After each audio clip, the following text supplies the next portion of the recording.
नहीं, शाहरुख खान ने, जब मैं उनके साथ फिल्म बना रहा था, किसी एक डिस्कशन में पता नहीं किस वजह से उन्होंने कहा कि दिलजीत जो है वो हिंदुस्तान का सबसे बड़ा एक्टर है। तो कभी कभी ज़िंदगी में जो आपकी बाउंड्रीज होती है उनको चैलेंज करना भी ज़रूरी है, अनिवार्य है। बल्कि हर चीज़ को सिर्फ भलमनसाहत से एक्सेप्ट कर लेना भी जो है ना, वो समाज को आगे नहीं बढ़ाता है। साडा हक ऐथे रख जो एक प्रोटेस्ट सॉन्ग था, जो हम लोगों ने रॉकस्टार फिल्म में बनाया।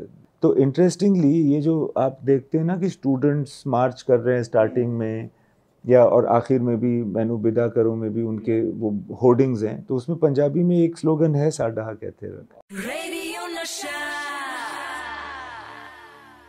Hello everyone, this is your Bollywood spy यानी कि आरजे दिव्य सोलगामा, और इस वक्त मेरे साथ मौजूद है, आई नो आप सबके तो है ही, मेरे तो ऑल टाइम फेवरेट डायरेक्टरों में से एक है, and that's Imtiaz Ali.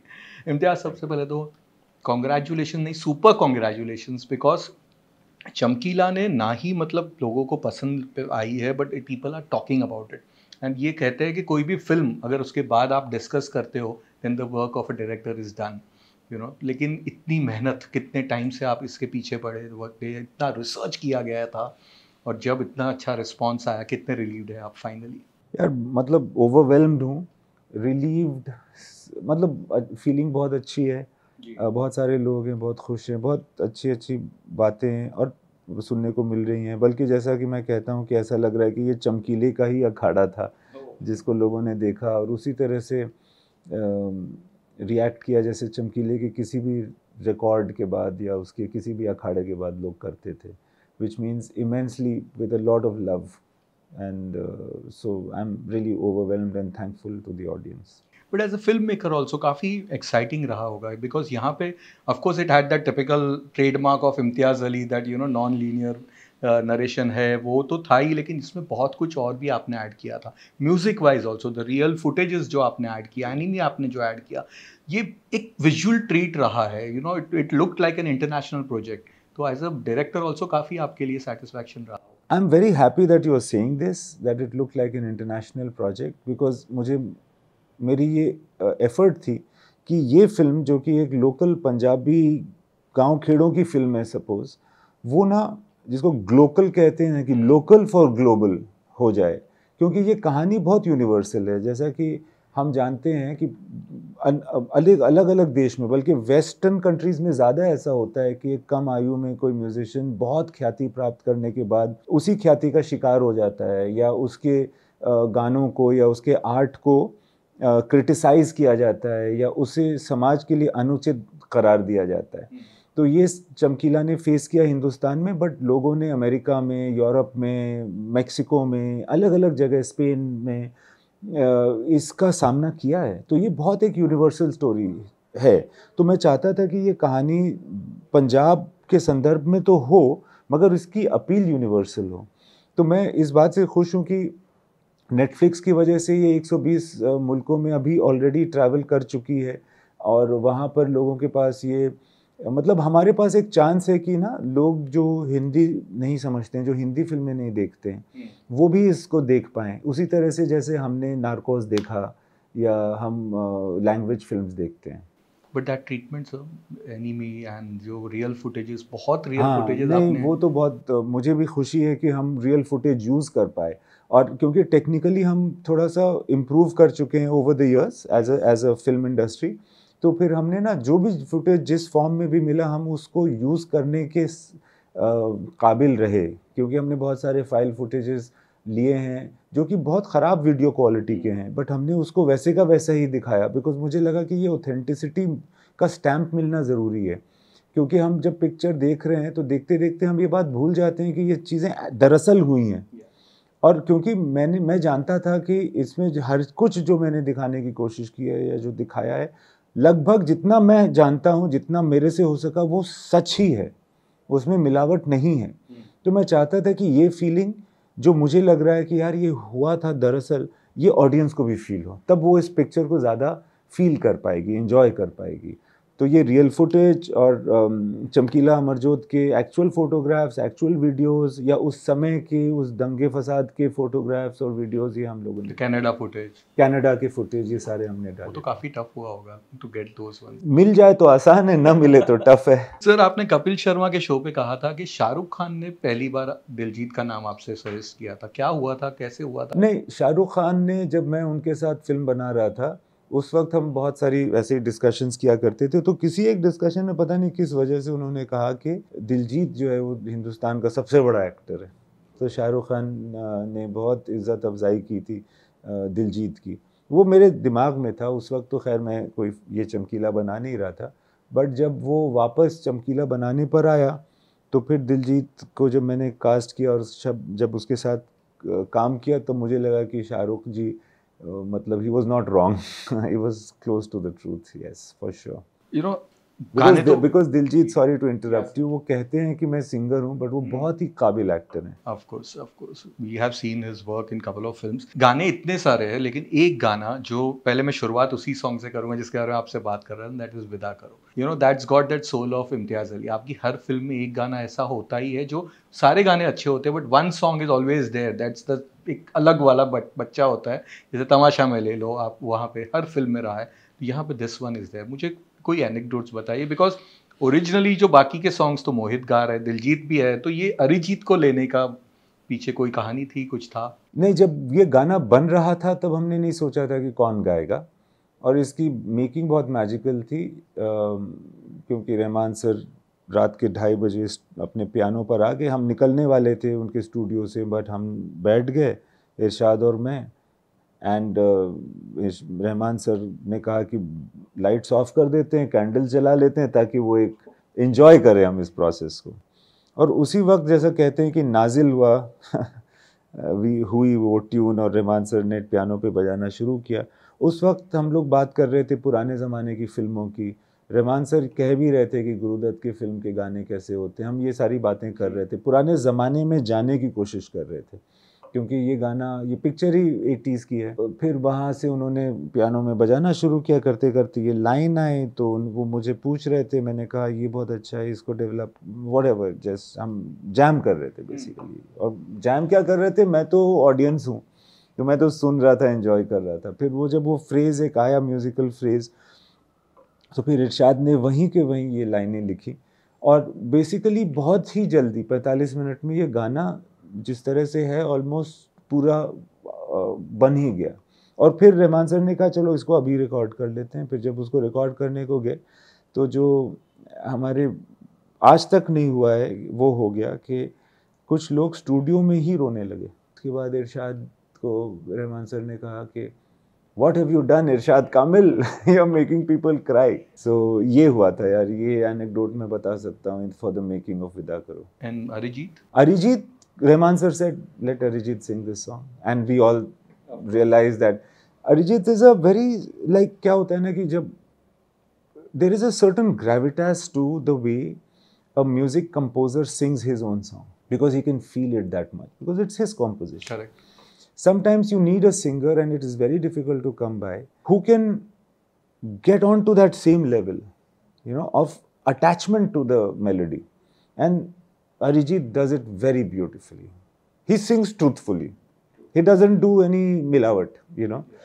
And I also admire him because I really enjoy, like, the few times I've been at his recordings, because he sings the whole song. He doesn't sing कि मैं चलो ये line गा करके उसको सुर में रखने की कोशिश करता हूँ, चलो उसको वहाँ डाल दे। वो पूरा गाना गाता है, खो जाता है, पूरा गाना गाता है और पूरे गाने को सुर में गाता है। तो he has that ability which is very rare. आज के ज़माने में कहते हैं ना कि सब कुछ अब तो एकदम आप उसको ऑटो ट्यून कर लोगे, आप खुद क्यों गा रहे हो, आप तो AI से ही गवा दो type.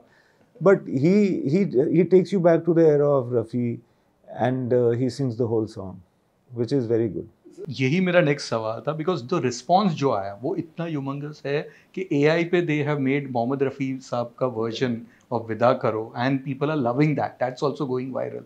Did you hear it? Yes, I've heard this version where half the song is Rafi Saab's and half the song is Jagjit Singh ji's. There was a smile on my face, And yeah, one thing that Arijit has sung it like this. How would Mohammed Rafi sing this song? Because it seems like a very Mohammed Rafi type song. I mean, I don't think there's been a bigger singer than him in the playback industry. But also reels on पहले ललकार है, you know it's like आप अगर Insta पे जाते हो everybody is making reels, हर एक लड़की बना रहा है, हर लड़का बना रहा है, कपल्स आर मेकिंग इट, इतना वायरल हो I'm गया। very, very, very happy about this because see, the thing is that the biggest thing that this movie can do is to bring some light on Amar Singh Chamkila himself.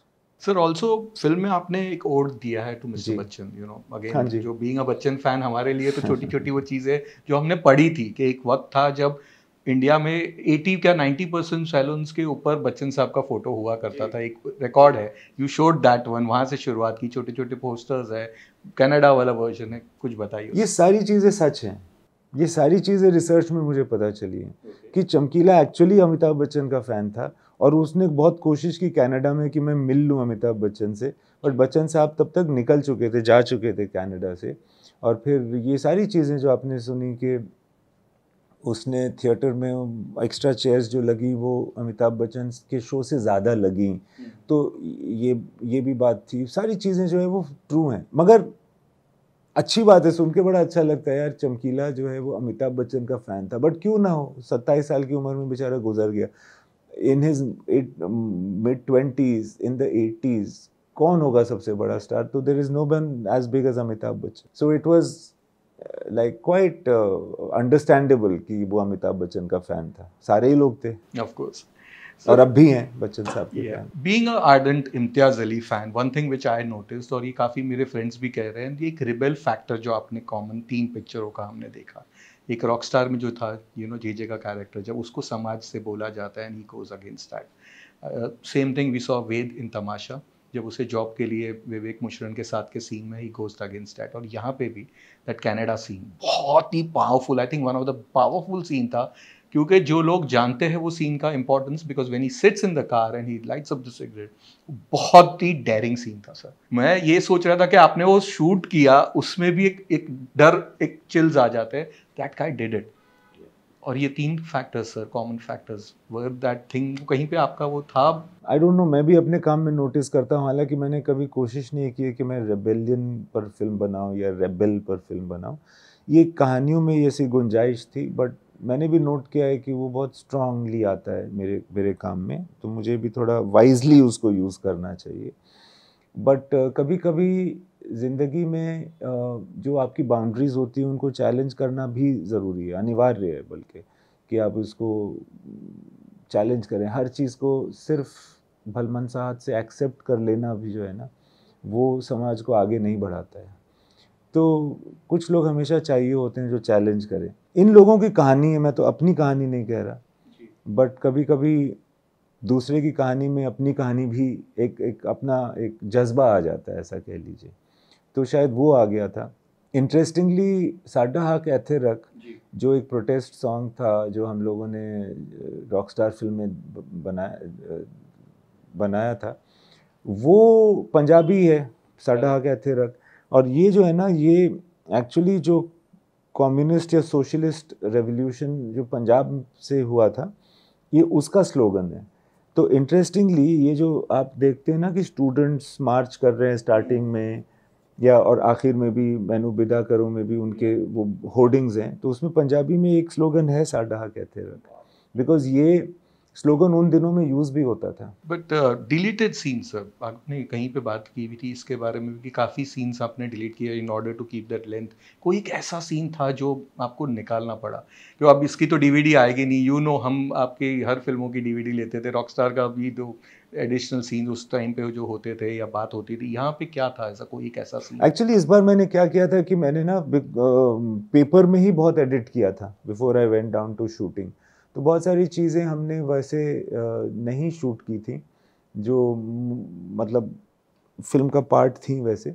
But एक चीज़ है जो बहुत interesting है, जो एक पूरा अखाड़ा हमने shoot किया है, पूरा एक गाना है जो दिलजीत और परिणीति गाते हैं एज चमकीला इन अमरजोत।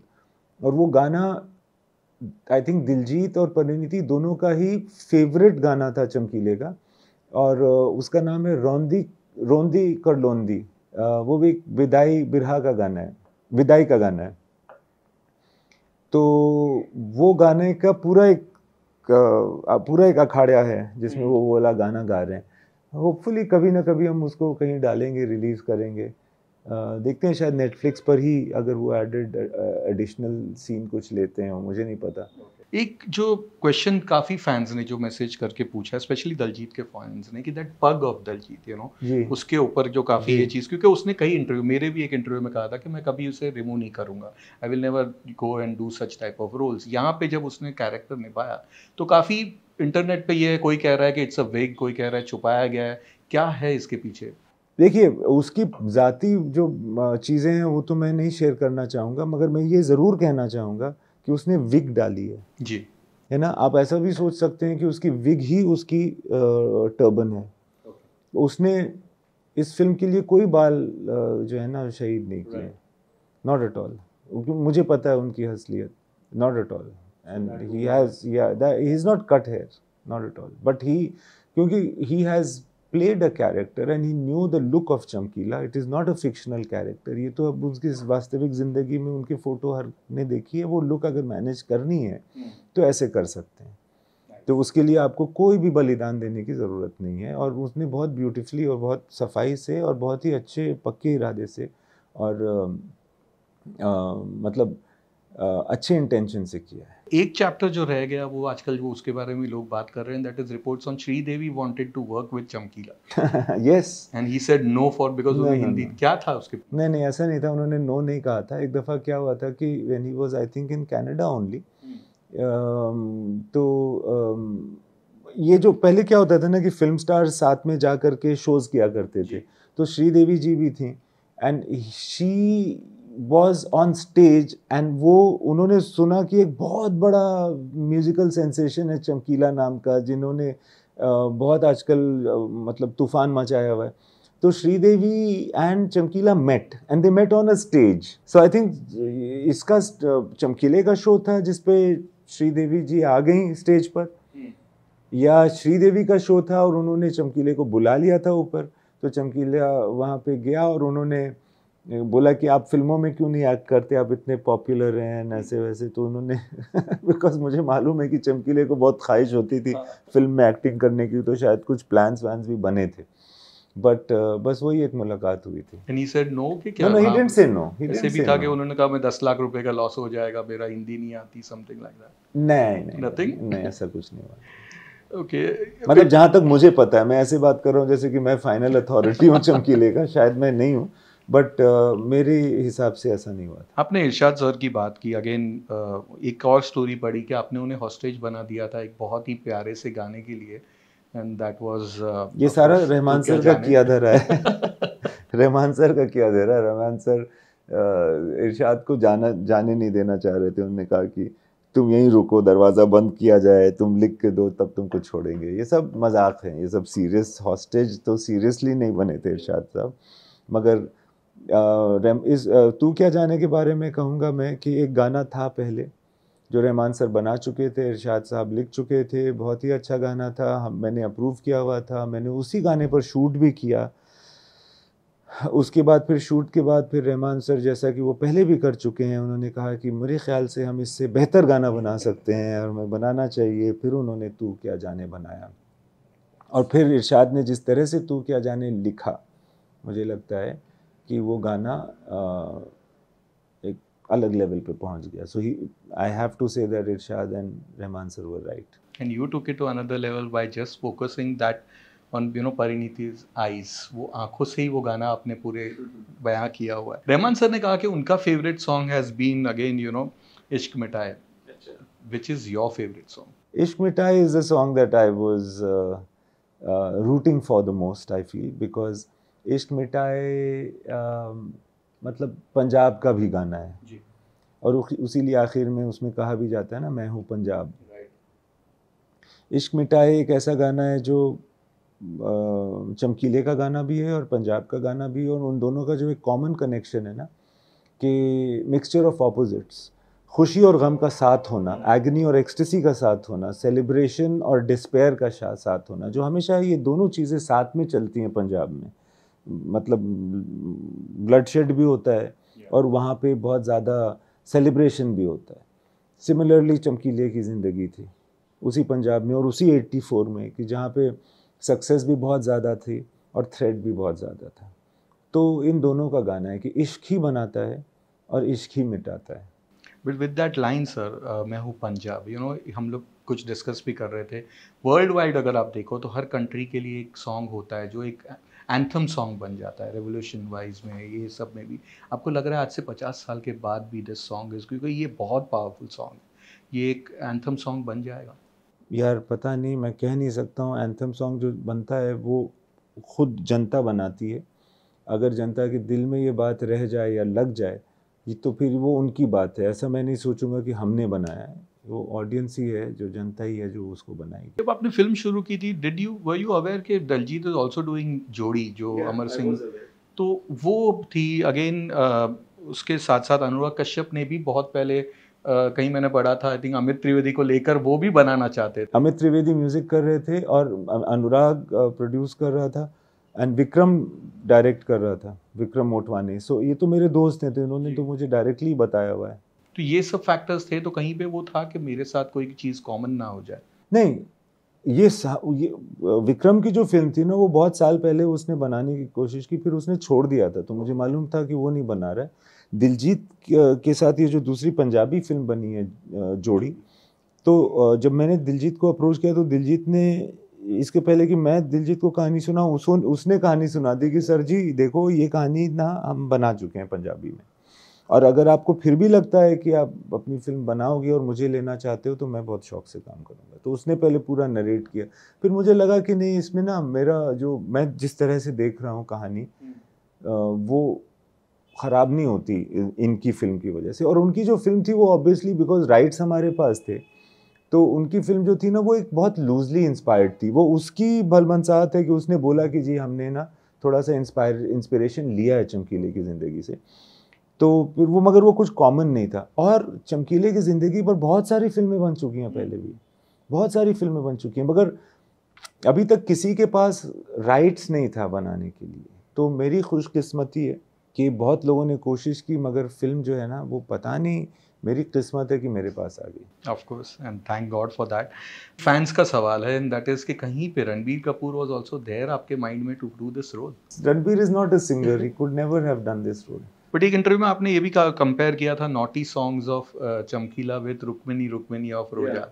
वो क्या था वो ऐसे था ना कि हम एक बार बात कर रहे थे, तो रहमान सर कह रहे थे कि जैसे पंजाब में वल्गर गाने गाए जाते हैं शादी के वक्त, जैसे उत्तर प्रदेश में, मुझे नॉर्थ इंडिया का पता था कि यूपी में गाया जाता है, राजस्थान में गाया जाता है, पंजाब में गाया जाता है, हरियाणा और बिहार, बंगाल, ये सारी जगहों पे ना बड़े ज़बरदस्त टाइप के वल्गर गाने गाए जाते हैं जो हमारी नानी दादियाँ गाती हैं।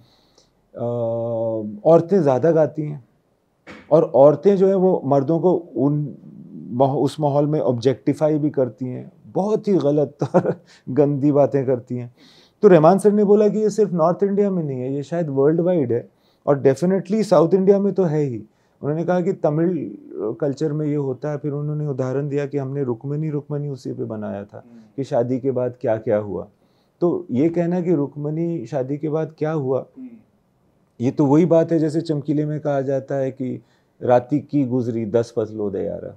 सर ये जो सॉन्ग्स को जो था उनको आपको ने होल्ड बैक किया टिल द रिलीज, क्योंकि हम सुनना चाहते थे, हम जब एल्बम आया था ये गाने कहाँ हैं, ये गाने कहाँ हैं, and then suddenly you see कि वहाँ पे आपने इन दोनों से गवाए और बैक टू बैक वो सॉन्ग्स आ रहे, उसके पीछे काफ़ी ये भी टफ रीजन हुआ होगा। तो इसमें क्या था ना कि मैं चाहता था कि इस पे सेपरेशन हो, चमकीले का गाना कौन सा है और हमारी फिल्म का यानी कि ए आर रहमान का गाना कौन सा है, इसमें ना एक हम सेपरेशन चाहते थे, कन्फ्यूजन ना हो। तो उसीलिए हमने सोचा कि पहले जो गाने हमने चमकीले की ज़िंदगी पे बनाए हैं वो पहले आ जाएं, और उसके बाद जब पिक्चर आएगी तो लोग उसको डिस्कवर करेंगे, तब उन गानों में ज़्यादा मज़ा भी आएगा। अदरवाइज़ ऐसा भी हो सकता था कि हमने गाने रिलीज़ किए और लोगों को उतना कुछ समझ में आया नहीं, कोई मज़ा नहीं आया, रिलेट नहीं किया, और फिर वो गाने जो है ना डिसअपीयर कर गए। अभी जैसे आपने कहा कि बहुत सारे लोग पहले ललकारे या कनकर गल सुन मखना पे रील्स बना रहे हैं, तो ये बहुत ज़्यादा खुशी की बात है। तो अच्छा है कि फिल्म की बैकिंग उसके पीछे है ना, तो फिर वो गाने ज़्यादा और मतलब मैं कोई मार्केटिंग का कोई स्ट्रैटेजिस्ट तो हूँ नहीं, बट ये चीज़ काम कर गई, मुझे बहुत खुशी है। और एक ट्रेडिशनल इम्तियाज़ अली का जो एक और जो चीज़ होता है, आप हर बार मुझे कहते हैं कि कुछ एक चीज़ और मैं करना चाहता था, ये एक और एडिशन यहाँ पे वो है गिला के भाई एक चीज़ और रह गई, ये मैं ऐसे करता तो बहुत सारी चीज़ें हैं मगर मेरे ख्याल से जब फिल्म को थोड़ा और वक्त हो जाता है ना, तब कुछ और चीज़ें होती हैं जो आप रियलाइज़ करते हो कि अरे यार ये करना था, ये रह गया, मगर तब तक फिल्म जा चुकी होती है। फिर वो आप उसका क्रॉस एग्जामिनेशन करते हो अपने दिल की तसल्ली के लिए, उसका कुछ हो तो नहीं सकता है।